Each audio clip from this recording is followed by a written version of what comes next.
We meet today the voting rights of so many in the states where we have member institutions, mostly those in the southern districts, are in peril. Not only are the rights of black and brown citizens being trammeled as a result of the Shelby case, but we're also at a point where actions are taken to suppress the vote of student electoral participation. The Brennan Center, the Urban League, the National Action Network, and so many other amazing stakeholders for your support in making sure that we restore the vote. I am also very appreciative of all of the members who are here and Madam Speaker who is here today, because this is a fight that we all know how important it is that we restore the right of the vote. The Voting Rights Act of 1965 was a seminal piece of legislation. We are very proud as House Democrats to support making sure that the Voting Rights Act is fully restored. Today also marks the 6th anniversary of the Supreme Court's Shelby versus Holder decision. 6 years ago, the Supreme Court sent a simple message. They said that voter suppression is not a problem anymore. It's a problem of the past. And many states like Alabama and Texas and so many others sent an equally straightforward message. They said, no, voter suppression's alive and well. That day, we went to the steps of the Supreme Court to speak out for voting rights in our country. And then we constituted came to the Capitol and dedicated a statue to Rosa Parks that would appear in the Capitol of the United States. Our Republican colleagues did not see any challenge to their conscience to think that they should be, if they're honoring Rosa Parks, they should be joining us in the arguments before the court. But they didn't. But nonetheless, the court came down with its decision in 2013. Today, we mark the 6th anniversary of Shelby versus Holder. Most unfortunately, it's about the right to vote, the sacred privilege contained in our constitutions, hard fought for, amended into law, and something we will not let them take away from us, the legitimacy of America.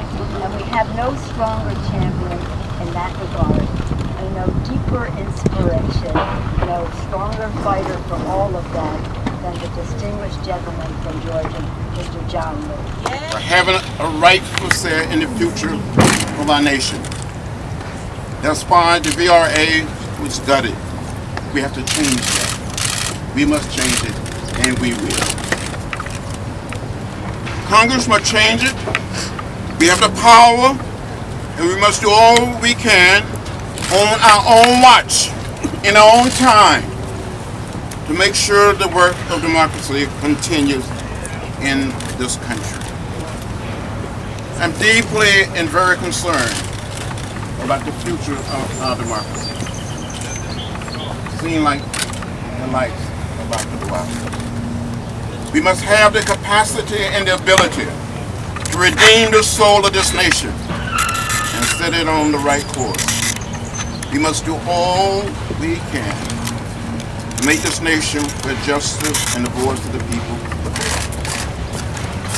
Now it is my delight and great pleasure to present a young man from the great city of New York, Jerry Nadler.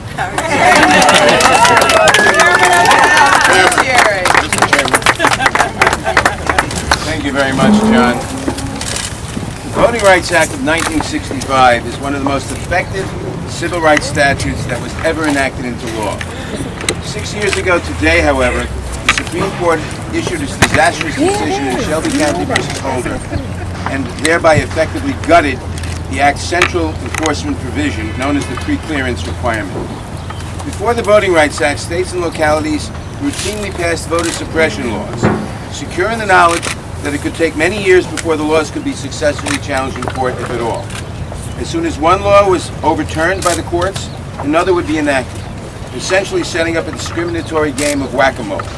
Section 5's pre-clearance provision broke this legal logjam and helped to stop this discriminatory practice. The success of the VRA with its effective pre-clearance requirement was apparent almost immediately, with registration of African American voters more than doubling in the South within just 4 years of enactment. By striking down the formula for determining which states and localities are subject to the pre-clearance requirement, the Shelby County decision effectively suspended the operation of the pre-clearance requirement itself, and in its absence, the game of whack-a-mole has returned with a vengeance. Since the Shelby County decision, we have seen the emergence of other voter suppression measures, like burdensome proof of citizenship laws, significant scalebacks to early voting periods, restrictions on absentee ballots, and laws that make it difficult to restore the voting rights of formerly incarcerated individuals, and many others. These kinds of voting practices have a very disproportionate negative impact on minority voters, and they are intended to. In the most recent elections in November of 2018, voters across the country encountered barriers to voting from state and local laws and circumstances that made it hard or even impossible to vote. Much of what Georgia did to restrict the vote, and it was done intentionally to limit the African American vote and not elect a Democrat, particularly an African American woman. The person who was most responsible for implementing those laws and taking people off the voting rolls was the Secretary of State in Georgia, who happened to be Stacey Abrams' opponent and is now the beneficiary of all those nefarious actions, serving as governor of the state of Georgia. Than 200 organizations working towards an America as good as its ideals. I am proud to be here today in support of the Voting Rights Advancement Act. It truly is the time to build a representative 21st century democracy that we deserve. And I want to thank Congresswoman Sewell, Speaker Pelosi, Chairman Nadler, and of course Congressman Lewis for all of his sacrifices in getting us here and the other members of Congress. We need to restore the Voting Rights Act. The Voting Rights Act has long been considered the most impactful and sacred legislation Congress ever passed. But as we all heard 6 years ago today, the Supreme Court decided the Shelby County versus Boulder decision and gutted the pre-clearance provision of the Voting Rights Act that for decades blocked racially discriminatory voting practices. Now free to revive Jim Crow strategies, states quickly moved to pass a number of anti-voting laws and shrink the electorate to a wider group of voters. As head of the Justice Department Civil Rights Division the year after the Shelby County decision came down, I saw the devastating consequences up close. I saw just how much it weakened our ability as a United States government to fight racial discrimination at the ballot box. And in fact, more than 1 million Americans who tried to vote in 2016 were not able to because of their... Again, thank the Lawyers Committee for Civil Rights Under the Law, as well as the NAACP Legal Defense Fund and all of our partners who are here. What do we want? The vote. When do we want it? Now. What do we want? The vote. When do we want it? Now. All right, let's get to it. I acknowledge the legal result of an election marred by widespread election irregularities. I also redoubled my commitment to voting rights through the creation of Fair Fight Action, which has filed a federal lawsuit against the Georgia electoral system, asking for Georgia's pre-clearance requirement to be reinstated under Section 3. The proposed Voting Rights Advancement Act and Voting Rights Amendment Act represent considerable progress towards restoring the power of the Voting Rights Act, including modern-day protections that require nationwide pre-clearance to attack the broad voter suppression. I strongly urge Congress to take action today, and I thank you for the opportunity to address the committee. Thank you very much. HBCUs are involved. Many of them are the same as others.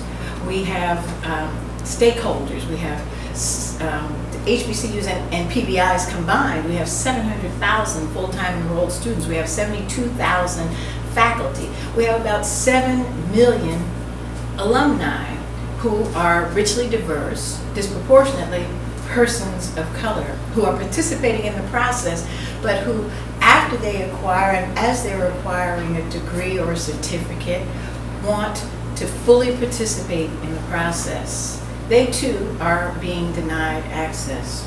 So as we meet today, our HBCUs, as they were throughout history, are woefully underfunded, and they're underfunded because of patterns and practices, policies and legislation of the United States that have kept HBCUs underfunded. HBCUs on average have endowments that are about 1/8 the size of historically white colleges and universities, and HBCUs are disproportionately reliant on public dollars so that they can thrive. HBCUs of their budget, 54% of the budgets of the public HBCUs come from public sources, the federal government, state government, and local government, as compared with about 38% of historically white institutions. Tremendous gap. And so, because of the disproportionate reliance on public dollars, HBCUs and their students and the HBCU community, campus community, and service community must aggressively engage in the electoral process, and they must make sure to remove the barriers that are in place. We hope that you'll join us.